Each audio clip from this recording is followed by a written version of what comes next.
Boa noite, pessoal. Espero encontrá-los bem, em segurança. Essa semana é a semana da nossa ah, semana da fisioterapia, da FACIP. Então, creio que essa noite vocês todos estarão no evento, mas quero deixar a aula gravada aqui para que a gente não perca nenhum momento para os nossos conteúdos, né? Que acho muito importante, não pode ficar nada de fora. Então vamos lá de imediato. Hoje a gente vai começar a nossa primeira aula de atenção básica em saúde, também chamada de atenção primária em saúde. Primeiro a gente vai desmistificar um pouco esses dois temas, né? Atenção básica em saúde é um termo genuinamente brasileiro e da América Latina. O mundo inteiro chama de atenção primária em saúde, né? A gente sabe que a saúde é dividida em 3 níveis de atenção: atenção primária em saúde, atenção secundária em saúde, atenção terciária em saúde. Terciária em saúde, hospitais, os exames de alta complexidade, cirurgia, transplante, a hemodiálise, quimioterapia, ressonância magnética, tudo isso é terciária, atenção terciária em saúde, porque é alta complexidade do sistema, os procedimentos mais caros, mais complexos. Atenção secundária, que está esses exames mais básicos, está a consulta médica, o tratamento ambulatorial, o especialista. É como você ir no seu médico, na clínica dele, é a atenção secundária, média complexidade. E o nível mais básico é a atenção básica em saúde, ou seja, atenção primária em saúde, que no Brasil ela tem uma cara muito própria da atenção básica, que a gente chama no Brasil de Programa de Saúde da Família. Atenção primária, então, atenção básica se dá lá na comunidade, fora do ambulatório, fora da clínica, lá, mas as ações de saúde são desenvolvidas lá no território em que as pessoas nasceram, cresceram, adoecem e morrem. Mas é uma ideia muito nova, né?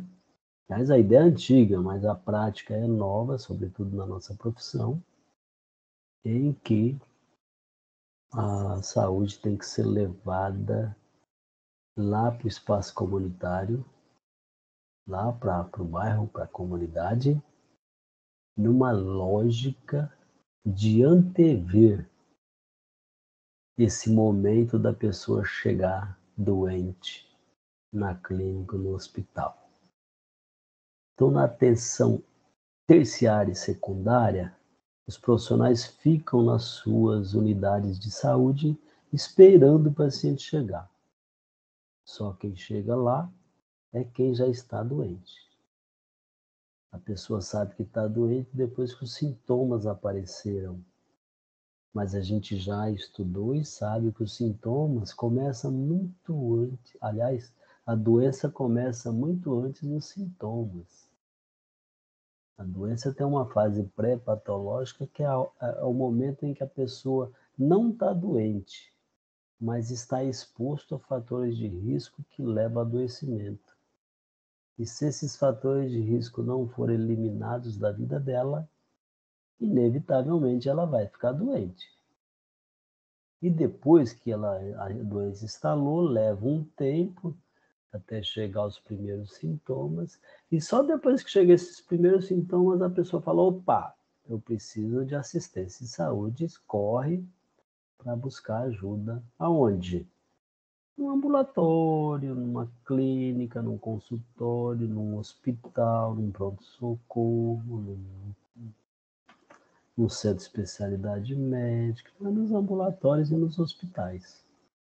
A proposta da atenção básica de saúde, então, é não ficar nem no ambulatório nem no hospital esperando as pessoas chegarem doentes, mas migrar, ir lá para a comunidade onde as pessoas vivem.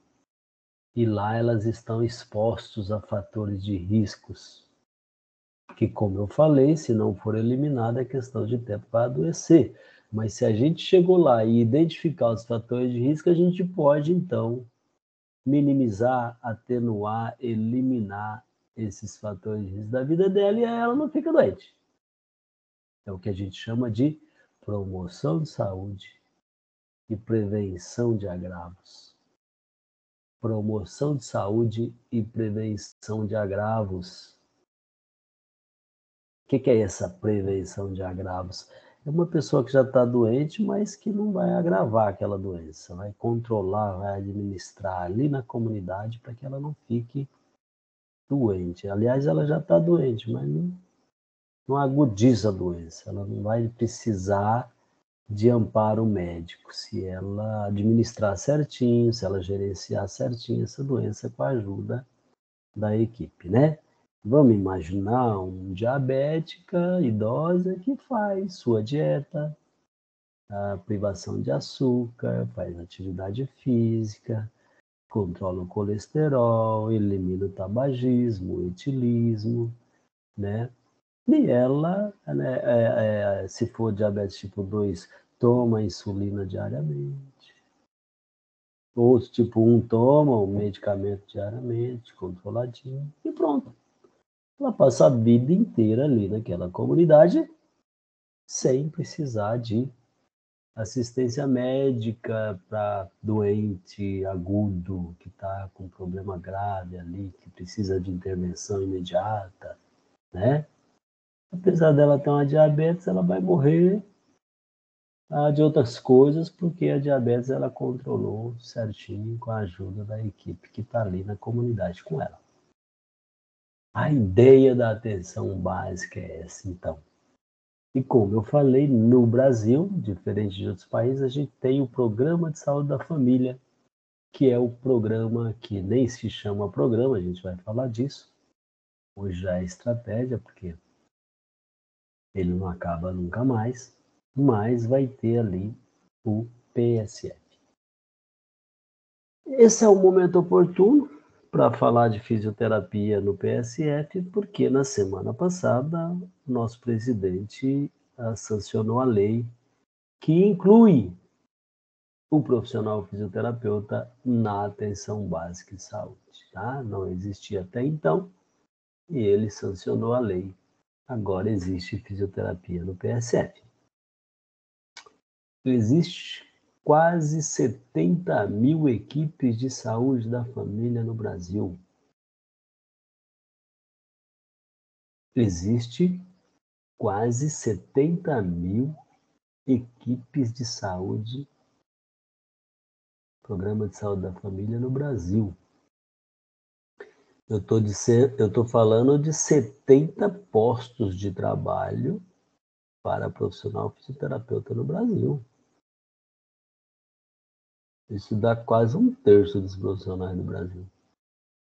Em Cuiabá, em Mato Grosso, vai abrir muitas vagas para esse profissional. Isso é uma bandeira de luta da gente por muitas décadas. Isso acontece agora, mas depende de duas coisas para que esses postos de trabalho sejam ofertados. A gente nem teria tanto fisioterapeuta formado para colocar em tantas equipes de saúde da família em Mato Grosso. Tinha que esperar os novos formandos para ocupar essas vagas. Eu não estou dizendo que a gente não tem o número de fisioterapeuta, mas eu estou dizendo que a gente não tem fisioterapeuta desocupado a esse número, né? Tem muitos fisioterapeutas, muito mais, mas eles têm suas funções, seus trabalhos. Eles não estão disponíveis para novos empregos, né? Os que estão disponíveis não são na mesma medida do número de vagas. Então, assim. Mas, como eu disse, isso não é instantâneo, vai depender de duas coisas que a gente se preocupa, né? Porque talvez, por mais que o presidente sancione a lei, ela pode não ocorrer na prática. Ela pode não ocorrer na prática. E vai depender basicamente de dois fatores. Primeiro, o gestor municipal. É ele que decide se vai contratar esse FIS e colocar no PSF. Então, a gente precisa de políticas. A gente precisa dar provas de que a gente sabe atuar nesse nível de atenção. A gente precisa provar para esse gestor que se o fisioterapeuta for inserido na comunidade, ele vai prevenir e promover saúde a ponto de fazer uma grande economicidade nos gastos do município. Porque essa é a proposta da prevenção e promoção, né? Se o paciente não fica doente, ele não vai ter que investir tanto em profissionais de saúde nos hospitais, nos ambulatórios, em exames, internação. Imagina que uma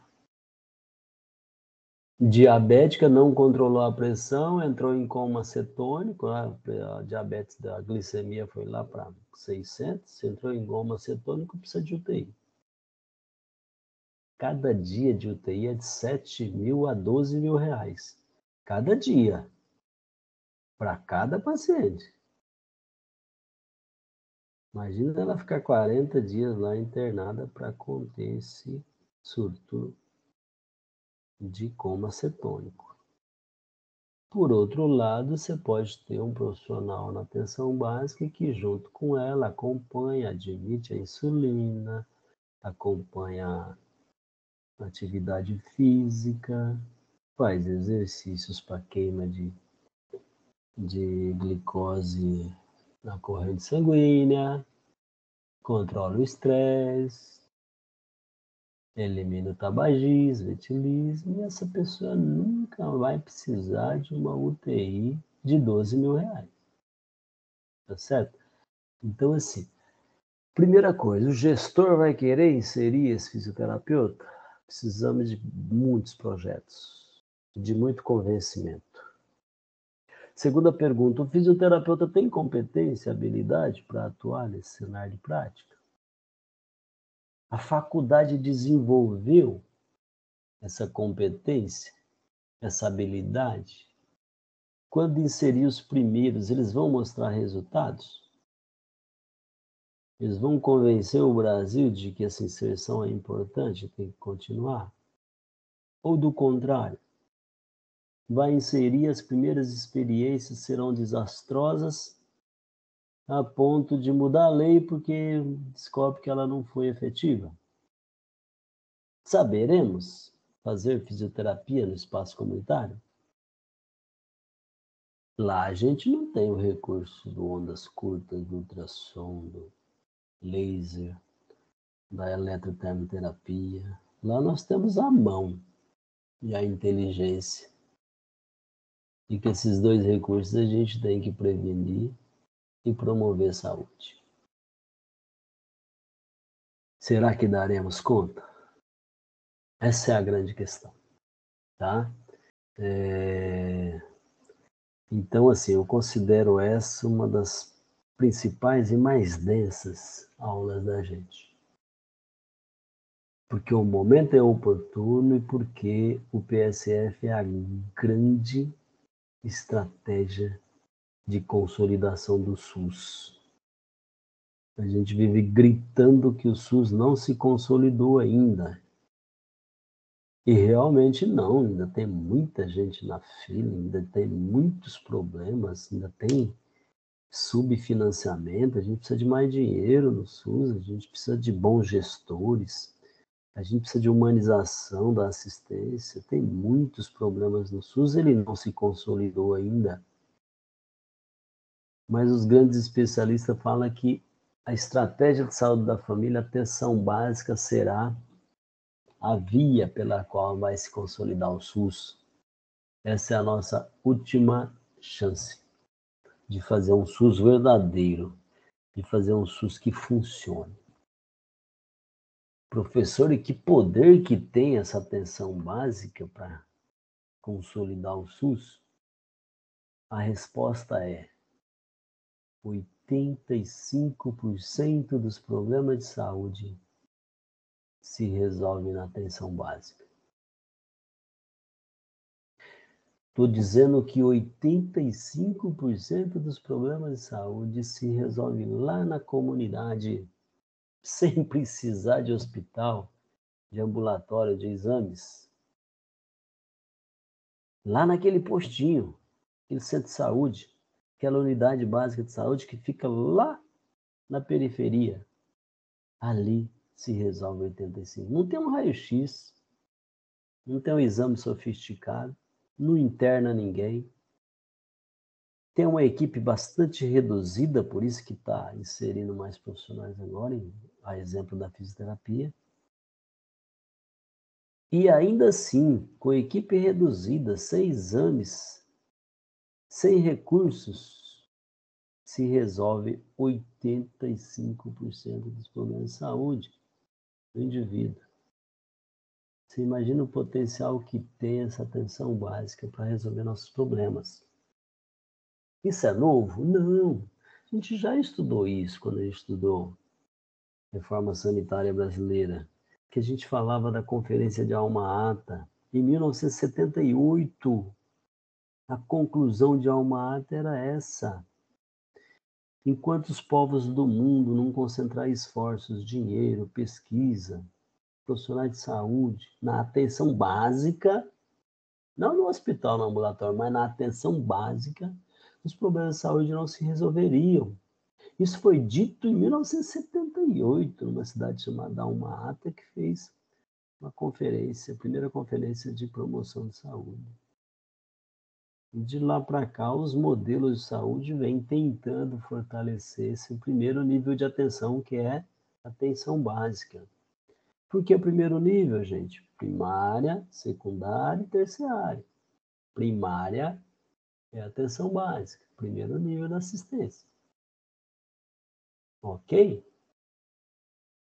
Aquele postinho, aquela que a gente chama, quem chama de postinho é a população, tá? O postinho não é o nome que deva ser chamado. O nome correto é a Unidade Básica de Saúde. É a sede do PSF.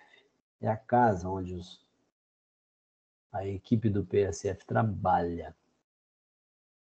Então, imagina que existe uma comunidade lá na periferia. A gente vai ver por que é na periferia, né? Lembra da equidade? Se não tem para todos, dê primeiro a quem mais necessita. Então, você vai achar uma unidade básica de saúde no 3 Barra, mas não vai achar no Santa Rosa. Lógico que não. Santa Rosa, Boa Esperança, Jardim Itália serão os últimos bairros a terem PSF. Por quê? Porque a equidade diz que tem que ser exatamente assim. Enquanto não tem para todos, dê primeiro a quem mais necessita. O princípio da justiça social que a gente estudou. Então imagina lá nas 3 Barras, lá no CPA 18, tem lá um postinho na comunidade. Esse postinho é uma planta padrão, tem que ter sala de vacinação, 3 consultórios médicos, tem que ter sala de educação e saúde para conversar com a população, tem que ter sala de espera, tem que ter sala de coleta, tem que ter algumas repartições que tem que ter dentro daquela prédio ali. É um prédio padrão, tá?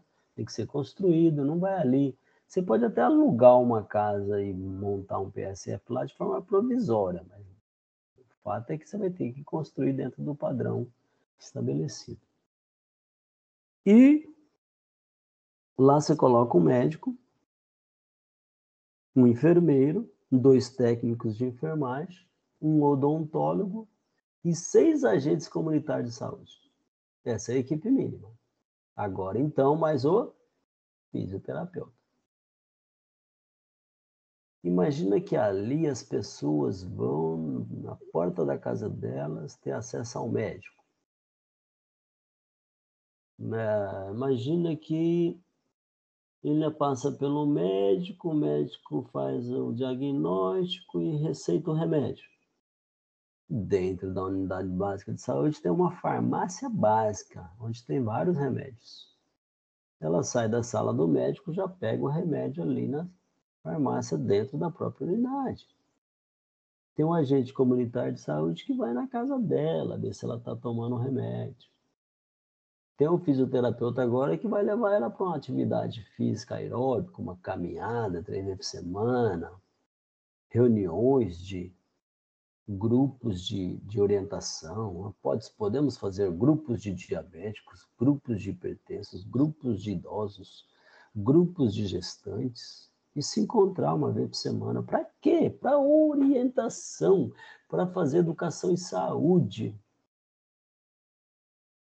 Então, a chance de essas pessoas não ficarem doentes aumenta muito, aumenta muito. Esse realmente é um programa que tem todas as chances de consolidar o SUS. E é nele que todos os estudiosos apostam, todos os sanitaristas apostam. Nós teremos aproximadamente 3 aulas só sobre esse tema chamado Atenção Básica em Saúde, porque a gente vai ter que conhecer pormenorizadamente, de dentro para fora, de fora para dentro, de cima para baixo, da direita para a esquerda, vertical e horizontalmente. Temos que conhecer tudo da atenção básica para que a gente se convença que é mais importante fazer prevenção do que ficar dentro de uma UTI tentando salvar a vida das pessoas.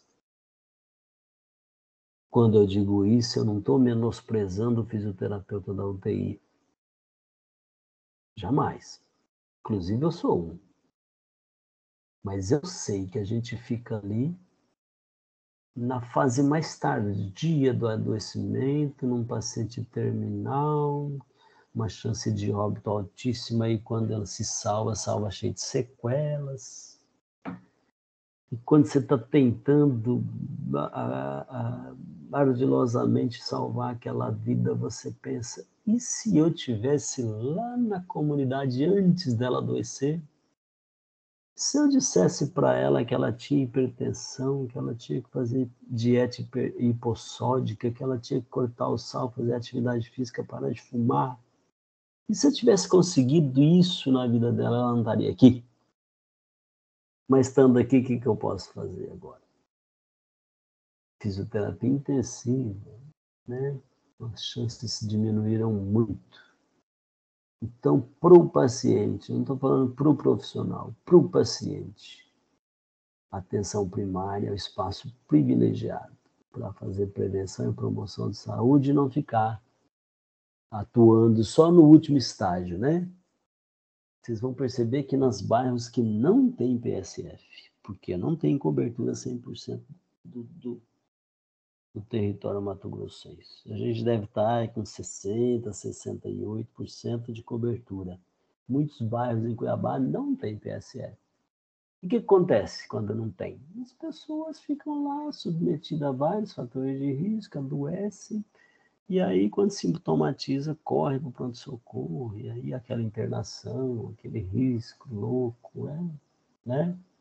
Se tivesse atenção básica, estaria ali um agente comunitário de saúde, pelo menos a cada 6 meses, agendando uma consulta com o médico.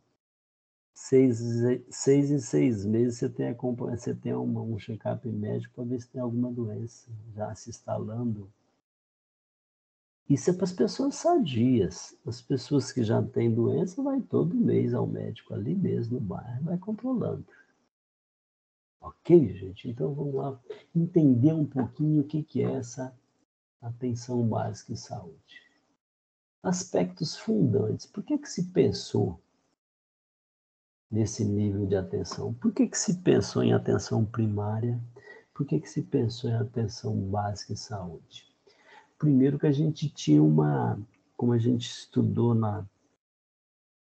na reforma sanitária brasileira, a gente cria o SUS, coloca o SUS na rua funcionando, mas os indicadores de saúde não foram impactados.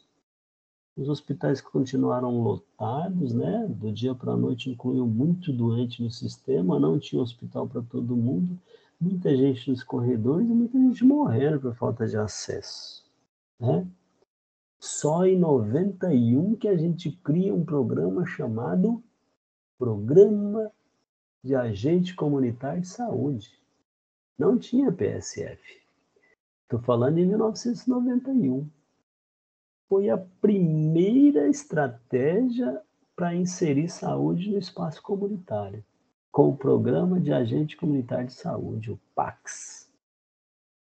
91, gente.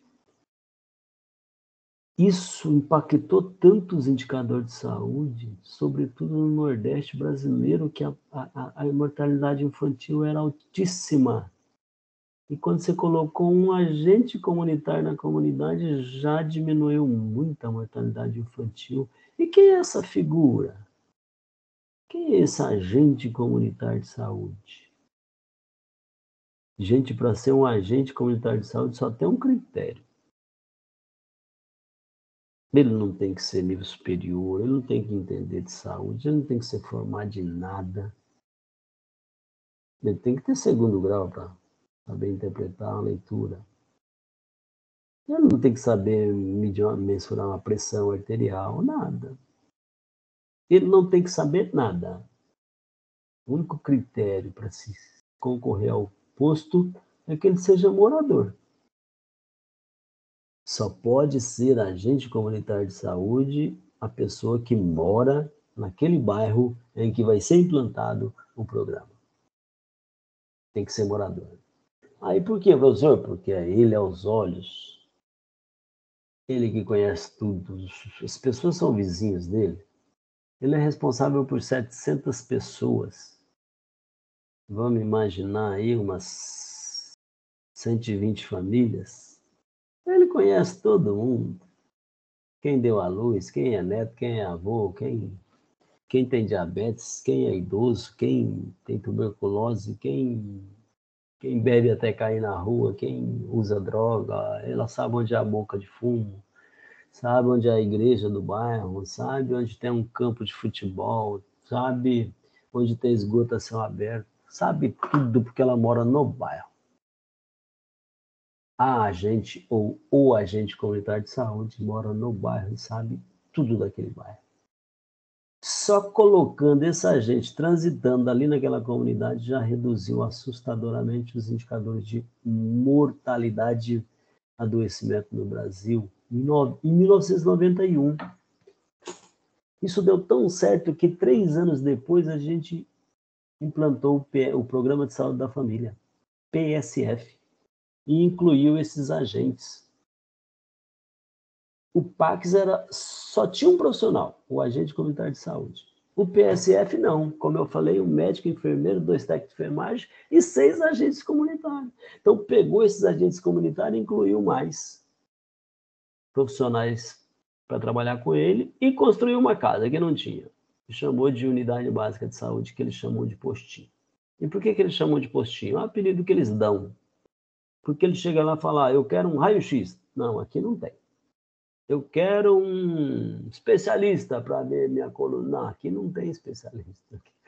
Aqui não tem nada, é um postinho, né? Mas esse postinho resolve 85% dos problemas de saúde.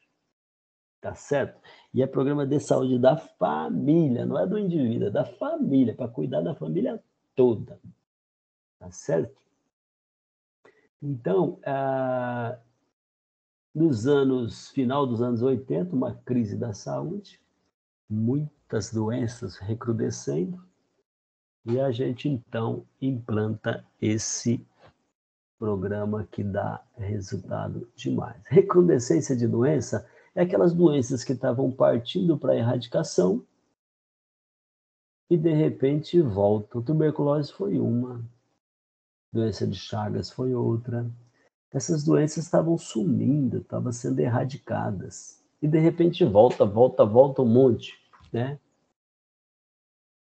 Então, a gente estava no final dos anos 80 nessa situação e a gente implanta primeiro o Pax, depois o PSF, 91, 94. E em 98, esse PSF é transformado em estratégia. Ele deixa de ser Programa de Saúde da Família para ser chamado de Estratégia de Saúde da Família. Qual a diferença, professor? Existem políticas que são de governo e existem políticas que são de Estado, do Estado brasileiro. As políticas de governo podem ser mudadas, porque é o governo que está que implantou. Por exemplo, entra o Dante, governador de Mato Grosso, faz uma política. Aí entra o Jaime Campos, não gostou daquela política, acabou com ela, fez outra. Aí entra o Blairo Maggi, não gostou do Campos e fez outra. Aí entra o Mauro Mendes, não gostou da política do Blairo, acabou com ela e criou outra dele. Então, política de governo é assim. O governo que está é que põe e que tira. Agora, quando a política é de Estado brasileiro, ela não pode acabar. Qualquer governo que entrar tem que dar continuidade a ela. Goste ou não goste. E o PSF, ou Programa de Saúde da Família, ou agora Estratégia de Saúde da Família, é uma política de Estado brasileiro. É como o SUS, não pode acabar nunca. Entra governo, sai governo, ele continua. Tem que dar continuidade. Tá certo? Outro aspectos fundantes que explica a implantação do PAX-PSF, ou seja, fortalecimento da atenção básica, foi a transição epidemiológica. A gente falou disso a aula passada, quando a gente dizia que as doenças nos anos 20, 30 até 40, elas eram infecto-contagiosas e parasitárias, que tinham micro-organismo como causa dessas doenças. Mas que nos anos 60 aí as pessoas começaram a morrer de doenças que não tinha nenhum micro-organismo envolvido, e a gente chamou esse conjunto de novas doenças de doenças crônicas degenerativas. Então, houve essa transição epidemiológica brasileira, tá certo? É quando a gente sai de um grupo de doenças infecciosas e parte para doenças crônicas. A diferença desses dois conjuntos de doença é que a primeira é causada pelo organismo e é transmissível.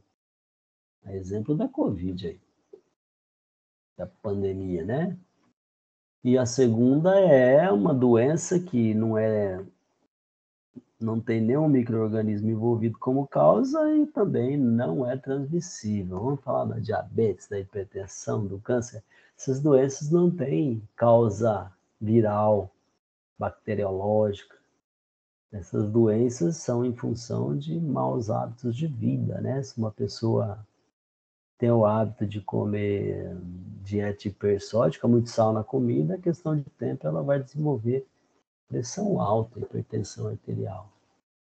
Uma vez desenvolvida, nunca mais cura, porque a hipertensão é uma doença crônica, crônica que não tem cura. E ela vai ter que tomar remédio o resto da vida, senão ela morre. Mas mesmo tomando remédio o resto da vida, ela não cura. Tá certo? São chamadas de doenças crônicas degenerativas. E por que degenerativas? Porque mesmo cuidando, mesmo tratando, elas vão degenerando o organismo, tá? Uma pressão alta, ela é silenciosa, mas ela está impactando o rim, coração, pâncreas, todos esses órgãos ficam afetados pela pressão alta. A gente não sente porque é uma doença silenciosa, mas ela está degenerando os órgãos alvos. Ok? O movimento de reforma sanitária brasileira, que a gente já estudou na aula passada, né? Que falava de alma ata e que falava da fortalecimento do primeiro nível de atenção. Conceito ampliado de saúde. Então, o que é saúde? Saúde não é ausência de doença. Saúde também não é o completo bem-estar físico, mental e social, né? Isso aí é impossível a pessoa estar em completo bem-estar físico e social. Saúde, então, o que que é? O conceito de saúde para o SUS é outro. O conceito de saúde é que saúde é condições mínimas de habitação, nutrição, renda, a lazer, recreação. Então, assim, o conceito de saúde é que o que determina o adoecimento são as condições sociais.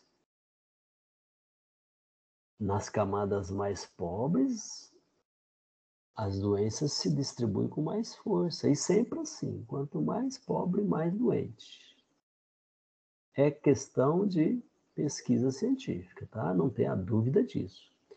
Então, quando a pessoa não tem pelo menos um homem 2.500 calorias por dia só para manter o corpo funcionando, porque são vários sistemas que consomem energia, então ele precisa se alimentar para fornecer energia, e no mínimo 2.500 calorias dia. Se você não tem essa ingestão calórica, você vai ficar subnutrido e o seu sistema de defesa afetado. E as doenças oportunistas vão te pegar, né? Então é questão de condições sociais, tá?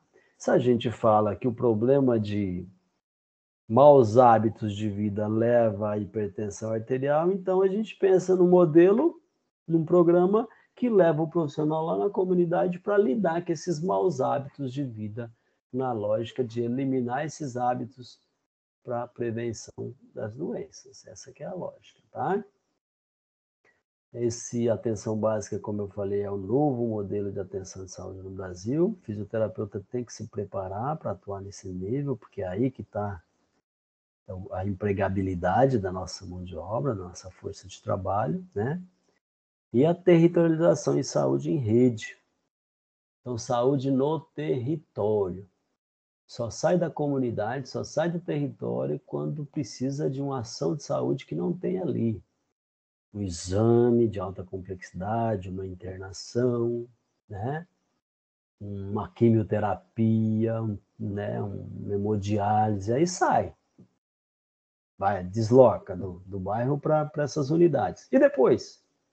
Por exemplo, foi para o hospital, ficou 10 dias internado, porque na unidade básica não tem internação, então deslocou, foi lá para o centro da cidade, no hospital pronto-socorro. Ficou 10 dias depois, volta para o território, continua o cuidado ali. Tá certo? Então precisa dessa concepção de programa de saúde da família, tá?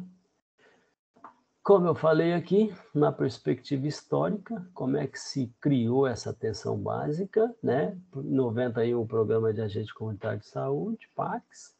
Em 94, então, PSF, né?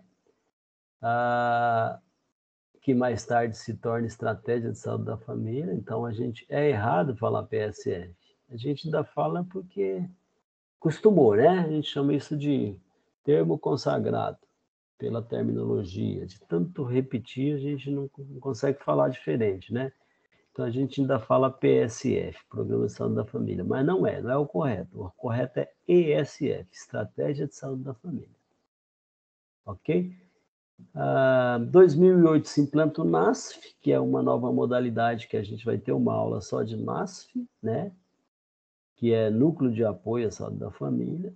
Em 2011, o programa Melhor em Casa, que é a internação em casa pelo SUS, né, o home care pelo SUS, né, em que os profissionais vão lá para a comunidade e atendimento em casa. Tudo bem? Então, todos esses programas têm inserção do fisioterapeuta e ele precisa mostrar competência e habilidade para atuar nesse nível de atenção, tá? O que é NASF? A gente vai ter uma aula só de NASF, mas permite ampliar o número de profissionais vinculados às equipes de saúde da família, como médicos, educadores físicos, nutricionista, acupunturista, homeopata, farmacêutica, assistente social, fisioterapeuta, fonoaudiólogo, psicólogo, terapeuta ocupacional, que atuarão em parceria e em conjunto as equipes de saúde da família. O que é o NASF? O NASF é um núcleo de apoio à saúde da família. O NASF é a contratação de outros profissionais que não são daquela equipe mínima para apoiar. Então, eu contrato lá um psiquiatra. Ele vai apoiar os médicos de saúde da família para cuidar dos pacientes doentes da comunidade. Eu boto no NASF lá um geriatra. O que esse geriatra vai fazer?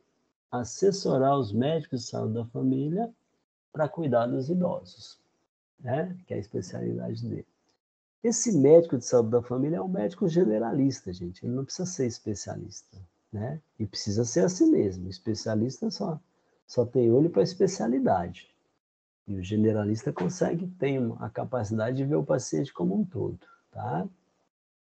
A gente até vai discutir isso aí na nossa semana da fisioterapia. Importante vocês prestar atenção na palestra do Wesley, tá? Professor Wesley. Mas é isso. Ele não precisa ser especialista, um clínico geral pode ser. E hoje o CFM, né? Conselho Federal de Medicina, já adota uma especialidade chamada médico de família, que é o profissional que vai atuar na atenção básica, trabalhar lá no Unidade Básica de Saúde. Qual que é o objetivo? O objetivo do PSF, do NASF, perdão.